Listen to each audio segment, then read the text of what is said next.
Welcome on in to a Tuesday, February 10th of 2026. Excuse me? Do you know what that was, Joan? A brain fart.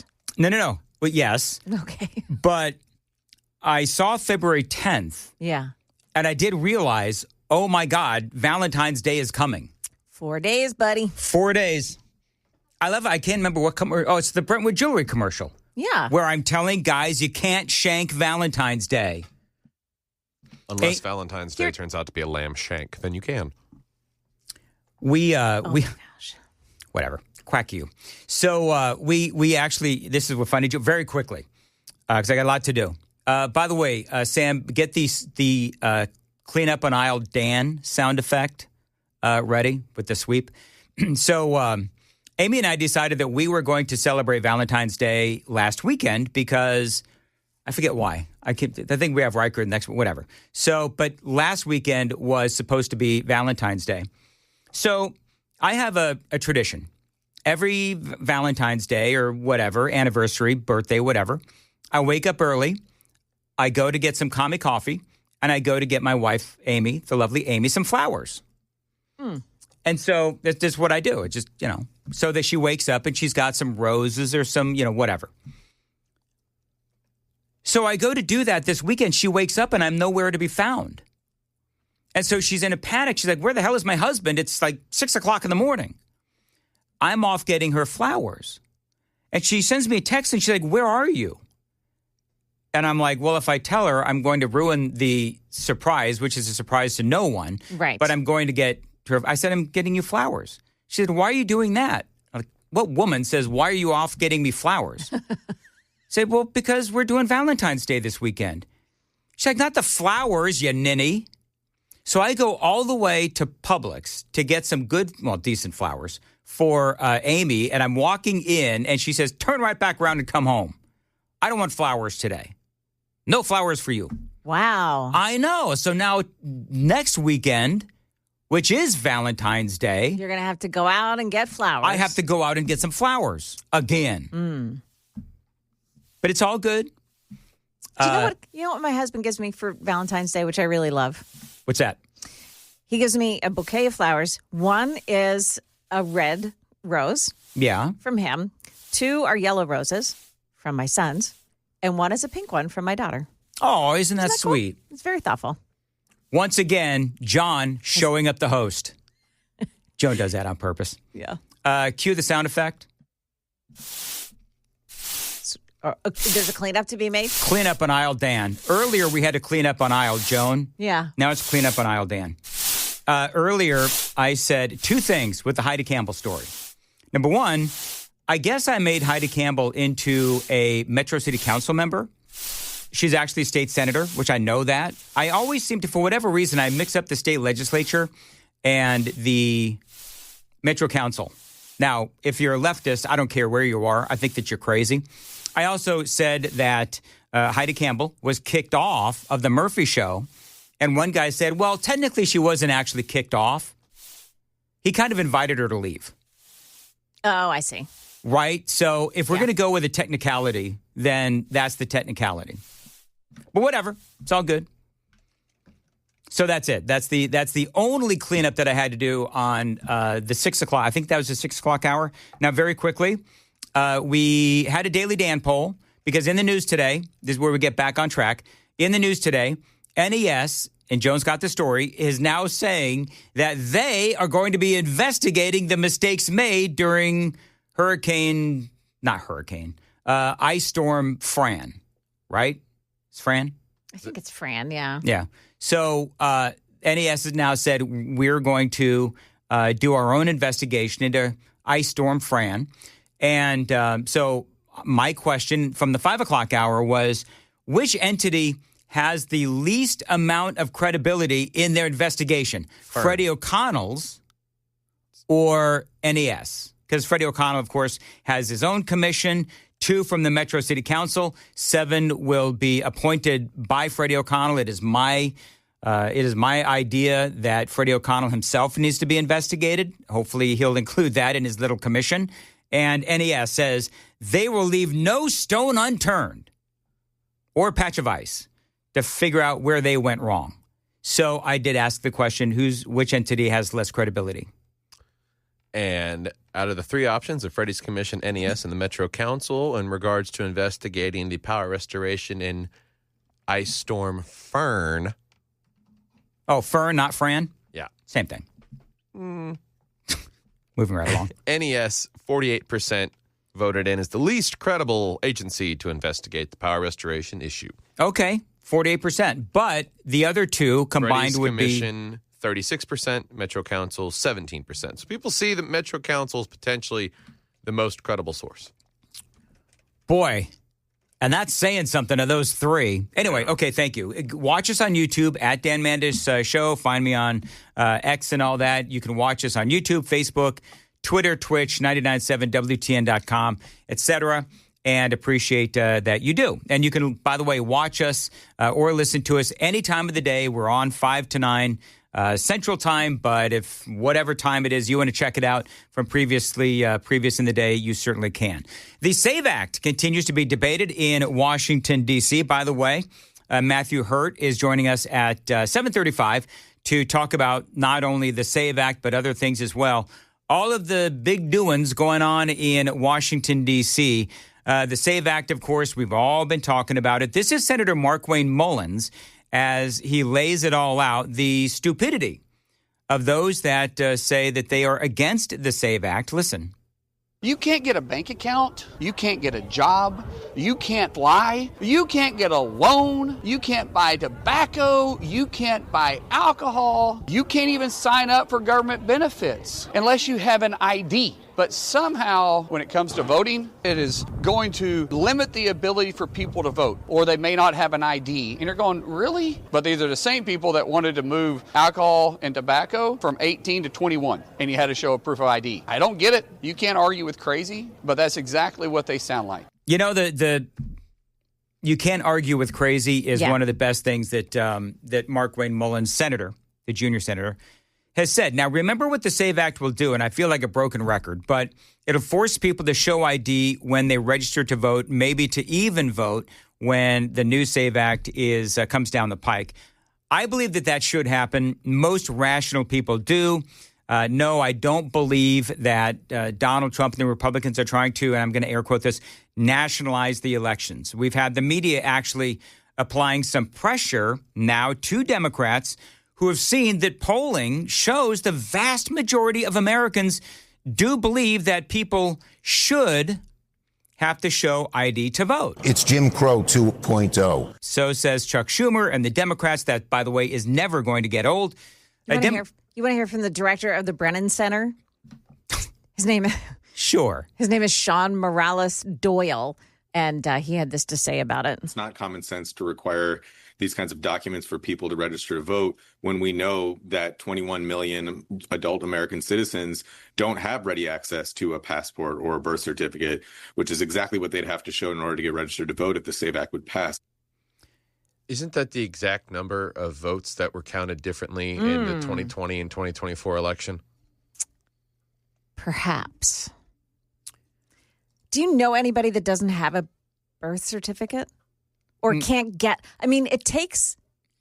I've had to do this, and a lot of women have had to do this in order to get their the driver's license. What is it called? You got to get the driver's license when you get married. Your maiden name, married name, the whole thing. You have to. All you have to do is call the county where you were born, right, and get your birth certificate. It's easy. Here's the other thing that I would say: we are in February.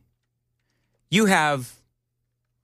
What's the math? 9 months to get whatever ID you need to be able to vote. I mean, that's the bottom line. If you want to vote, then get your birth certificate, get your passport. I don't know about a social security card, but you do what you need to do. Yeah. You got like 9 months. And if you choose not to do it, well, then clearly voting isn't important to you. But remember what Chuck Schumer says. It's Jim Crow 2.0. Oh, yeah. And of course, as I've been saying, okay, so all of those, all of those black people that are for voter ID, basically Chuck Schumer is saying that they are for Jim Crow 2.0. What an absolute losing take. Democrats, by the way, also bringing up states' rights to execute their own elections. And the Republicans have been saying, no, we're not looking to nationalize the elections. But what the Republicans are saying is that they want some requirements to make sure that our elections are safe, secure, and credible. And remember, while Tennessee might have our elections shored up, other states may not. And that's why it makes sense to, and I'm going to use the Democrats' word, whatever, nationalize at least this part of the process. Because in the state of Tennessee, our efforts can be diluted or completely canceled out by Illinois, for example. Because I'm assuming that they don't have any voter ID. Now, the word nationalize has become sort of like a taboo thing because that indicates that there is government overreach, and I understand that. But what we're doing is we're simply asking that states have responsible elections. That's all we're saying, because we want free and fair elections and credible elections. You know, I look at it this way. My state has our stuff together. Other states may not. So my vote is going to be canceled out by some illegal alien in California. That's BS. Who isn't supposed to be voting. It completely dilutes and discredits the entire thing. And it can happen, even in conservative states. 3,000 registered voters in Alabama just got booted from the state voter rolls. That's after the Secretary of State, Wes Allen, ordered the removal of all non-citizens who were registered. But how did non-citizens get registered in the first place? I mean, a great question. How does that happen in the state of Alabama? That question about how 3,000 folks got onto the voter rolls. Here's what's even more worrisome. Nobody seems to have an answer as to how it happened. When I asked Allen how 3,000 plus were able to register in the first place, he couldn't give me the answer. But it's our belief that only American citizens should be allowed to vote. Non-citizens, whether they're legal or illegal immigrants, cannot register to vote. It's a federal offense. Right. Talking to the Attorney General, I think it was, there for the state of Alabama. And this is in a conservative state. Imagine how bad it would be in a Democrat state. I mean, we already know that it is.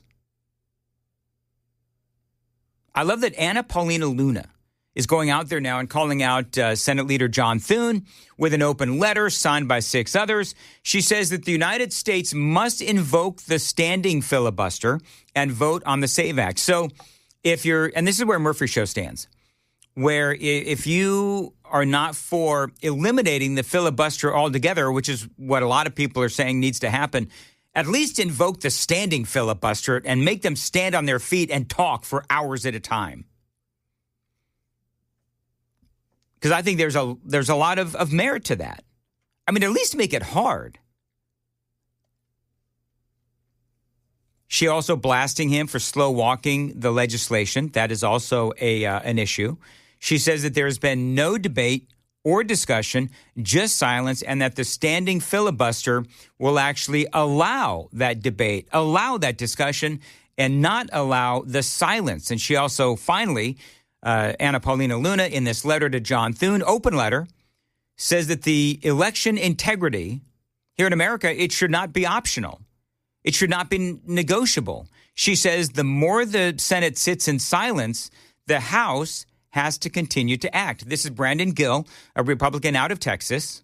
I expect every Republican in the House to vote for the SAVE Act. This is something we've been talking about for a long time. And, you know, I think it's particularly relevant after 4 years of Joe Biden letting in 15 million plus illegal aliens into the country. Yep. What we want to say is simply that only if you are an American citizen should you be voting in American elections.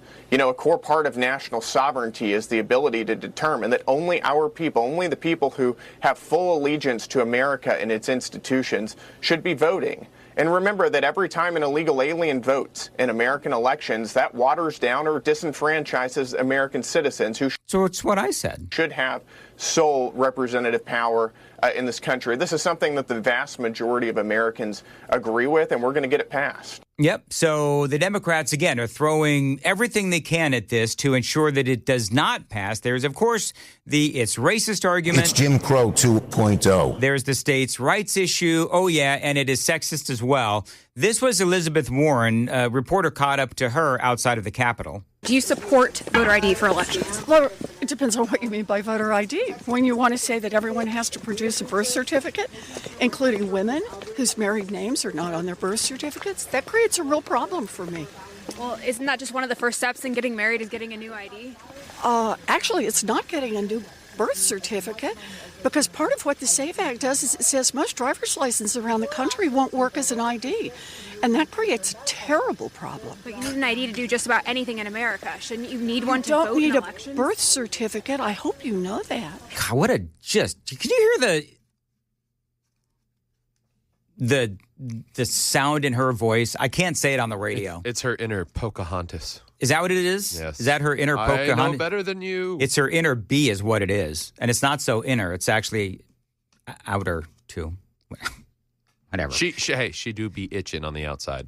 She do be. Whatever. And by the way, just to review, no, here's the thing. A driver's license is not good enough to prove you're a citizen because states like yours, Pocahontas,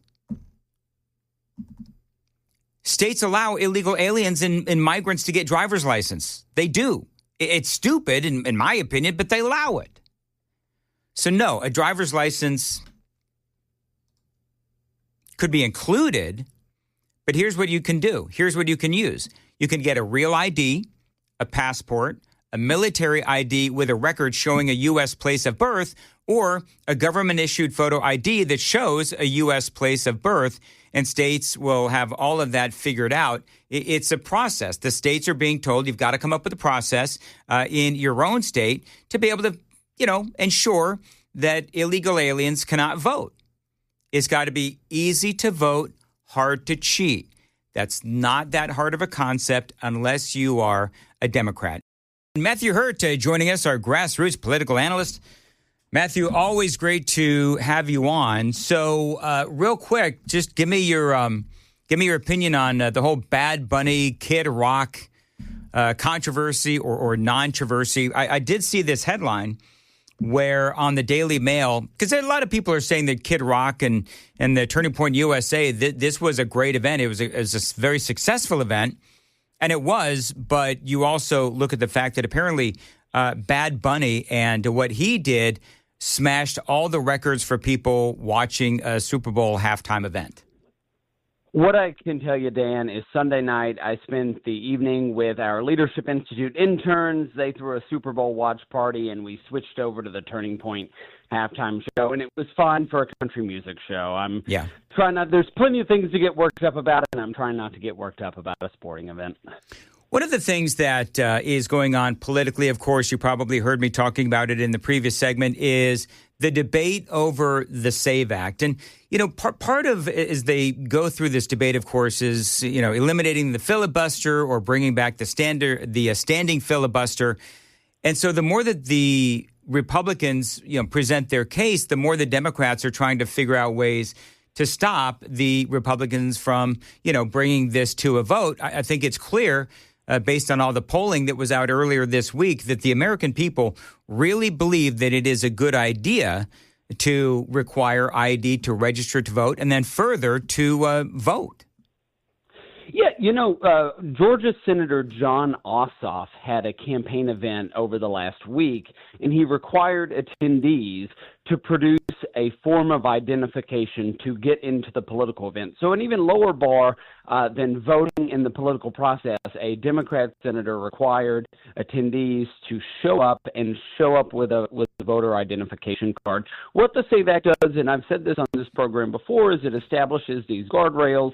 I think, and most Americans think, only American citizens should vote. That should be the law of the land. At the federal level, you should be able to produce some proof of who you are.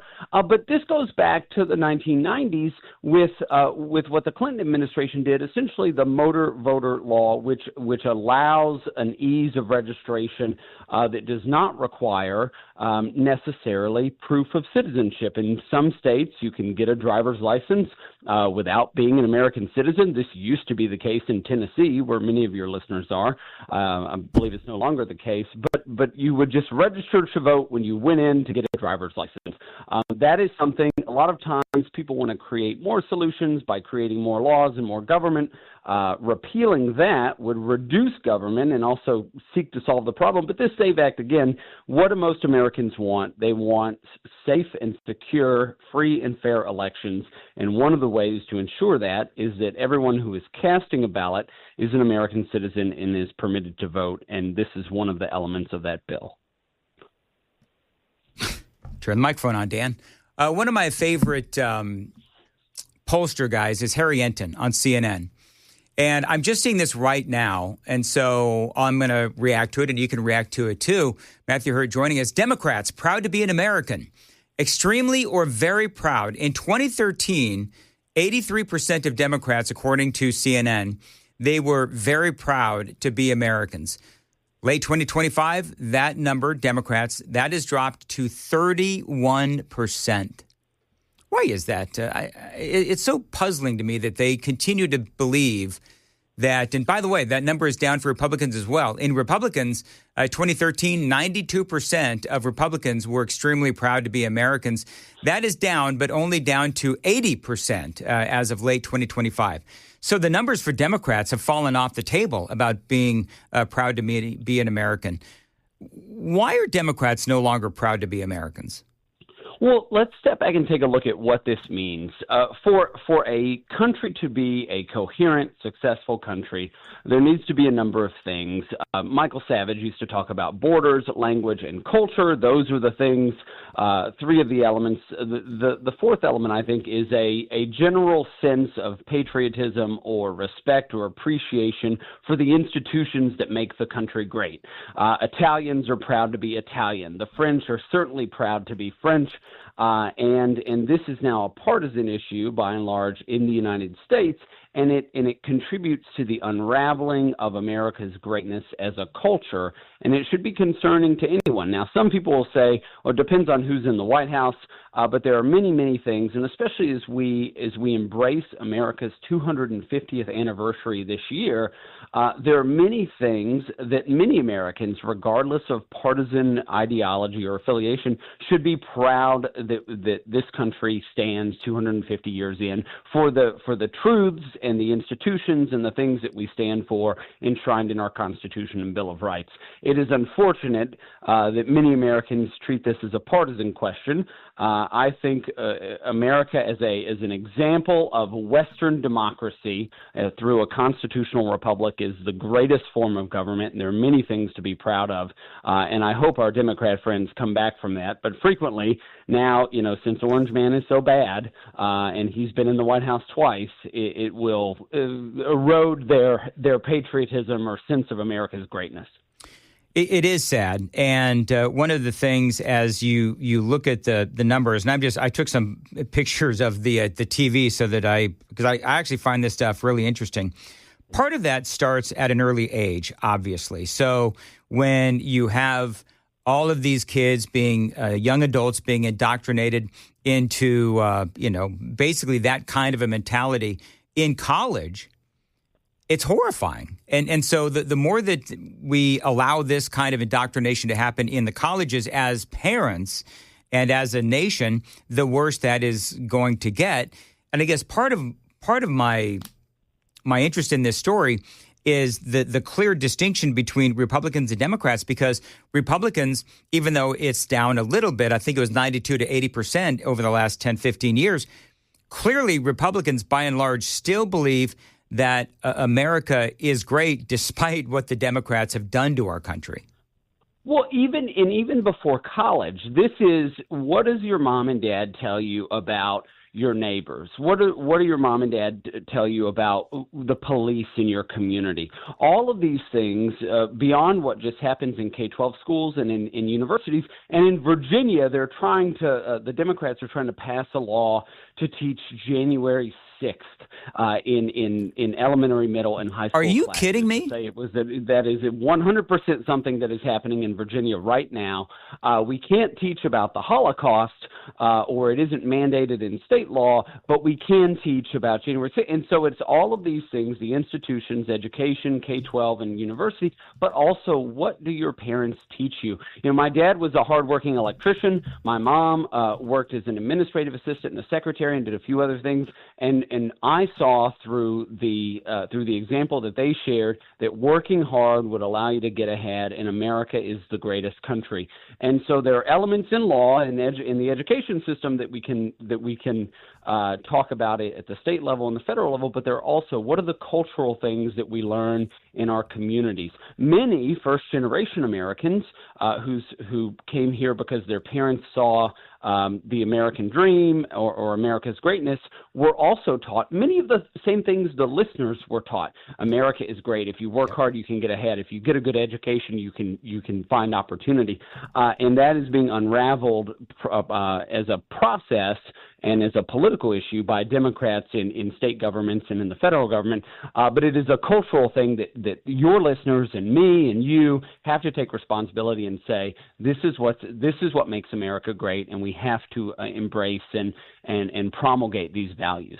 I don't know why I was so surprised. I actually missed that story where they're going to, and I think we're in the middle of the ice storm. That was 11 days ago when that was a story of Virginia schools wanting to teach January 6th. I mean, you can only imagine that is going to paint Republicans in a bad way. Although you could kind of look at January 6th as, you know, the Democrats and Nancy Pelosi not being prepared because Nancy Pelosi famously denied additional law enforcement on that fateful day. So let's talk about the Epstein files. There's obviously been a lot going on. I was covering this earlier.